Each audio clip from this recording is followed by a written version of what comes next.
Здравейте, тиктокаджи, здравейте, колегоречи, добре дошли в вечерните новини по горбети. Ади Бакин, пускай кафенцето и дай в днешното видео да си поговорим за злато. Но преди това да ти поразкажа какво става и за Европата. Вчера вече за последно Европейският парламент подписа решението, с което държавите в Европейският съюз трябва да спрат да купуват газ от Русия. То влиза от 1 януари до година. Оттам нататък държавите вече лека по лека трябва да спират да купуват газ оттам. И последната капка газ, която влиза в Европейския съюз от Русия, трябва да е през септември месец. До септември всички трябва да спрат с купуването. Обаче унгарският премиер Орбан заяви, че ще започнат съдебно производство срещу това решение на Европейският парламент. Според него това противоречи с собствените правила на Съюза, в който договори е пишело, че всяка страна сама е трябвало да решава за своите енергийни нужди, откъде ще купува или ще продава. А онзи ден лидерката на АФТ, крайно десните в Германия, Алис Вайдел, беше още по-разлютена и от Орбан. Тя в своята реч, която произнесе в Берлин, каза: за последните 4 години дадохме на Украйна над 70 милиарда евро. Пратихме им оръжие за милиарди. Как федералното правителство може да постъпва така със собственият си народ? Нашата самата икономика е в застой от години насам. Тя също заплаши, че ще поискат от Украйна да върне тези пари. А и не само това, но и да плати компенсации за взривеният газопровод Северен поток. Права си е жената. След Украйна Германия понесе най-големите загуби от тази война. От финансова гледна точка Германия даже може да е по-на загуба и от Украйна. Луди муди това онова, ама поне се опитват да събудят тези заспалите немски управници, валове.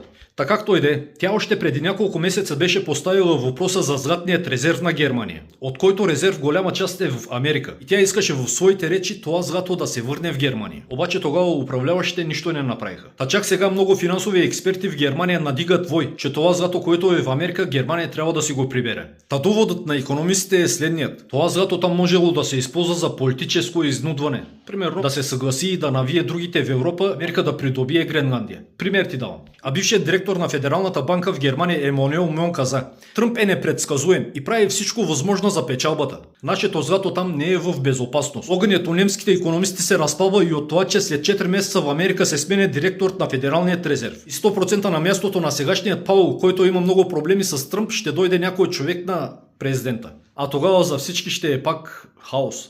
Сега, за колко злато говорим въобще? Какъв е златният резерв на Германия? Колко злато имат те? Да ти кажа, хич не е малко. Германия след Америка има най-големият златен резерв в света, който възлиза на 3350 тона. 3350 тона злато си има Германия. За сравнение с България да ти кажа, златният резерв на България е 50 тона, за който Българската народна банка обяви, че ще добавят още 2 тона през тази година. А това ще е най-голямото купуване на злато от българска страна за последните 30 години. Както и да е, дай да видим с немското злато какво става. Та от тези 3350 тона или около 1240 тона се съхраняват в трезорите на Федералният резерв в Нью Йорк. А още 405 тона от златото на Германия се съхранява в Лондон. А към 1700 тона са в трезорите на Бундесбанк в Франкфурт. Та защо толкова много от златото на Германия е в Америка? Ами да ти кажа, заради студената война. То тогава Германия, както и днес, се страхува, че Русия ще я нападне и ще й обере златото. И затова го пращат в Америка. От една страна то е добро решение за онова време, защото борсата в Нью Йорк и Лондон са борсите център в света за купуване и продаване на злато. Та ако Германия примерно има бърза нужда от продаване и купуване на злато, когато физически златото е там, става по-лесно. Според икономистите, аз не разбирам. И третото, заради което е там, е диверсификация на риска. Демек не носиш всички яйца в една кошница. Аз много не вярвам Америка и да им върне златото, ама както и да е. Нищо, че експертите от Бундесбанката веднъж годишно правят ревизии там. Мисля, че ще е доста сложно връщането им. Тройунция вече гони цена от $5100. Една тройунция, това са 31 грама.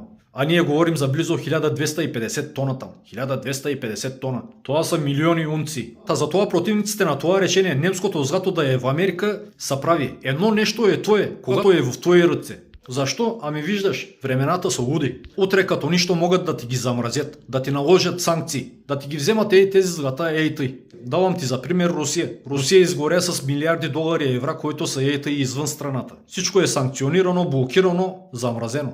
Та сега немските експерти и Вайдел се опасяват именно от това. Та затова аз в някои видеа ти казвам, колкото и да си финансово неграмотен, инвестирай поне в злато. В инвестиционно злато. Не гирлянди и синджири от по 14-18 карата. Инвестиционно злато. Преди година и половина 10 грама бяха 700 евро. Сега са 1500. 10 грама злато 1500 евро. А до кога ще продължи този хаос, курбечио? Ами докато се наложи новият световен ред, поне тъй каза един финансов експерт от България. А то за сега все още е в родилни мъки. В Иран властта трябва да се смени, тя трябва да се разпарчатоса на 3-4 държави, проблемите с Китай, Гренландия, тук, там, та в близко бъдеще няма да утихне. И Америка пламва отвътре. Тези агенти от службата по миграция пак убиха двама онзи ден. Та и вътре в Америка има бунтове. Проблемите в света не утихват, доверието в Америка спада, доларът губи стойност и държавите в такива времена намират тихо пристанище в златото. Всеки купува на юруш. Както и да е, това беше набързо от мен за днес. Живи, здрави и до нови срещи.